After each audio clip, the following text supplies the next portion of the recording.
Nung unang ma-meet ko si Ate Let, Akala ko sa kanya strikta siya. Mahigpit. Tidalin ako strikta. So sabi ko sa barkada na nga strikta to. May pagka-stricta siya. Medyo stricta. mataray. Mataray. Mataray. Pero Pero yung pala mga ganun pang front lang. Napakabait pala siya. Mabait.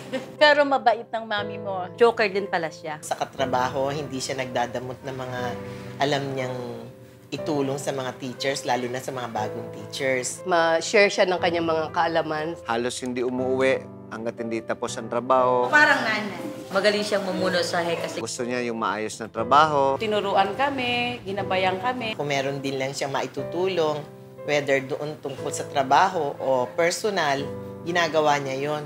Miski nga sa mga may sakit na teachers. siya nga nag-push sa akin na, Mare, mag-master teacher ka na. Gusto niya lagi yung output ay excellent lagi. Ayaw niya nung may mali. Naalala ka na niya kung ano na nangyayari sa'yo. Para rin siyang nanay. Ma'am Letty, Enjoy the retirement blessings. Sana kahit retired ka na, pwede kang mamasyal din dito sa amin. Huwag mong kalilimutan ang isang kaibigang nagmamahal sa iyo. Sana pagka meron pa rin kayong mga pagkakataon na mag-travel abroad at maa-afford namin, invite niyo rin kami. Don't worry, magkasama pa naman tayo sa ALS. Kaya nga sinama kita sa ALS. Apakalaki ng nagawa mo para sa akin.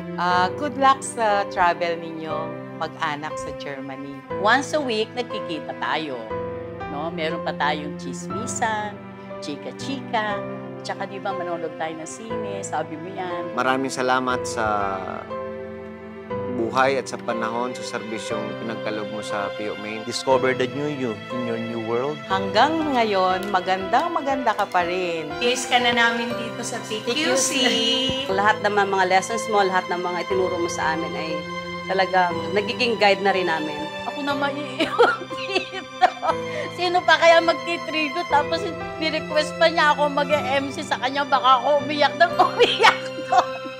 Naiiyak na nga ako. Ano ba yan? Hi, Letty!